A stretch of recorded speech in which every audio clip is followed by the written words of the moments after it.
nossa aula de hoje é sobre figuras de linguagem.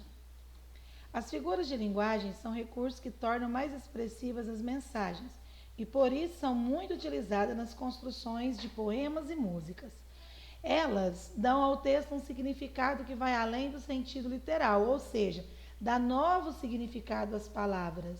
Por exemplo, na frase Fabiano tem muita cara de pau em aparecer aqui depois de tudo que ele me fez, essa expressão cara de pau indica o quê? Que Fabiano não tem vergonha na cara e não que a cara dele literalmente é feita de madeira. É uma expressão para dizer que ele não tem vergonha.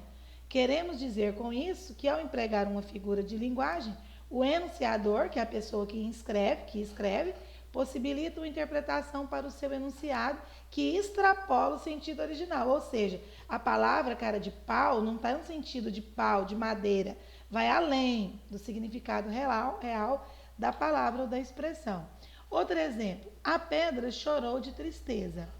Nesse exemplo, o sentido denotativo é que uma pedra verteu lágrimas de seus olhos porque estava triste. Então, é uma forma de expressar, mas na verdade sabemos que as pedras não têm olhos e também não podem chorar. Então, essa expressão afasta-se das regras da linguagem denotativa para assumir outro sentido, ou seja, o sentido conotativo, um sentido figurado.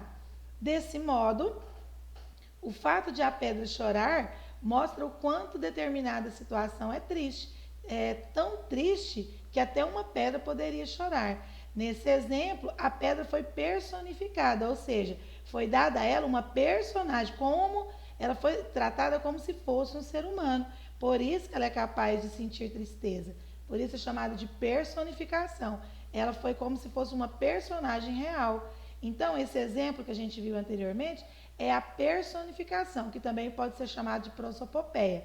É a figura de linguagem que atribui uma ação, correr, andar, chorar, ou um sentimento humano, sentimento de tristeza, de amor, de felicidade, que vai ser dado aos seres inanimados, ou seja, aos seres que não têm vidas, ou seres irracionais, como uma colher, um cachorro, uma bola. Olha outros exemplos de personificação. O dia acordou feliz e o sol sorria para mim.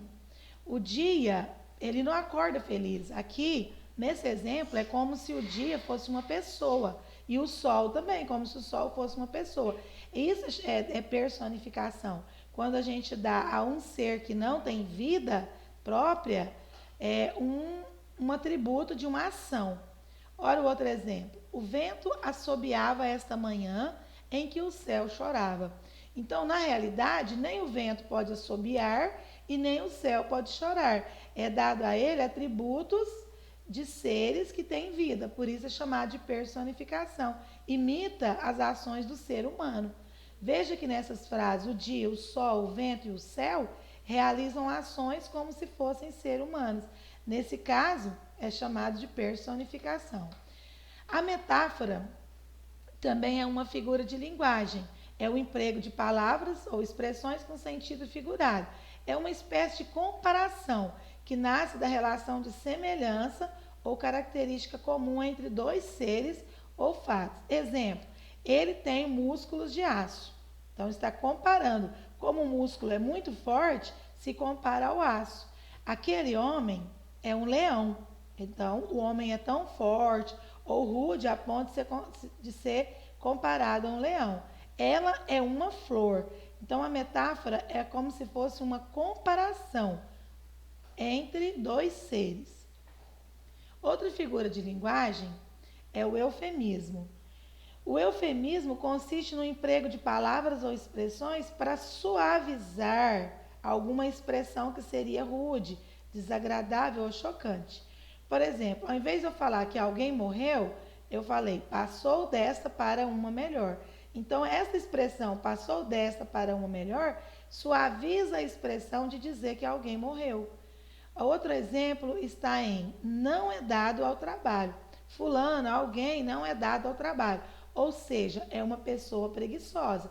Mas em vez de falar que ele é preguiçoso, falamos que ele não é dado ao trabalho.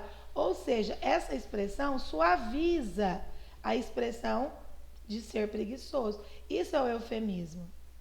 Outra figura de linguagem é a antítese, é a colocação de ideias em oposição, ou seja, contrária, com termos antônimos. Olha um exemplo: os jardins têm vida e morte. Então, nós temos aqui dois termos que se opõem: vida e morte. Outro exemplo: toda guerra finaliza por onde deveria ter começado: a paz. Guerra e paz também são ideias opostas. Então, aqui nós temos uma antítese. Outro exemplo: eu preparo uma canção que faça acordar os homens e adormecer as crianças. Acordar e adormecer são termos opostos, são termos contrários, antônimos. Então, nesse caso, nós temos uma antítese. Outro exemplo é a catacrese.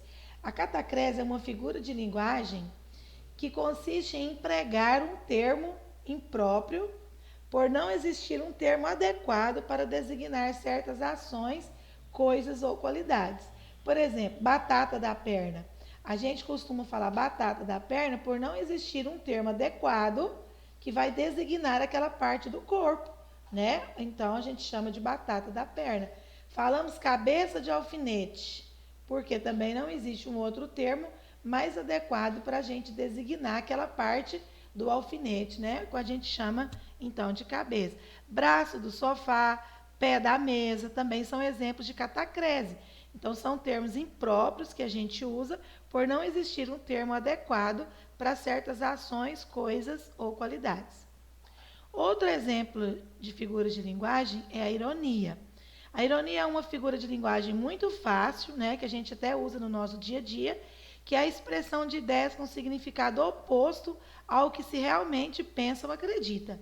Exemplo, nós temos aqui um exemplo de um verso escrito por Mário de Andrade: moça linda, bem tratada, 3 séculos de família, burra como uma porta, um amor.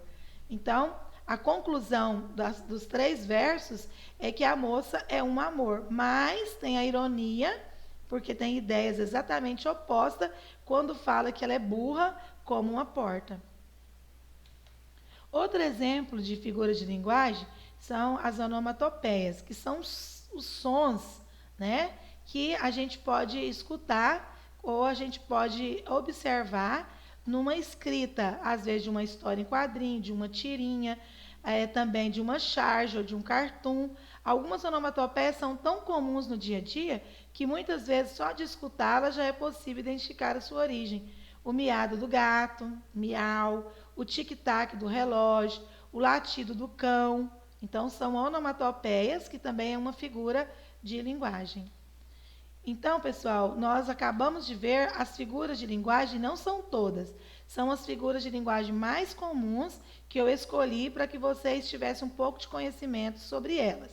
Nós vamos, então, a partir dessa videoaula, fazer algumas atividades relativas a essas figuras de linguagem.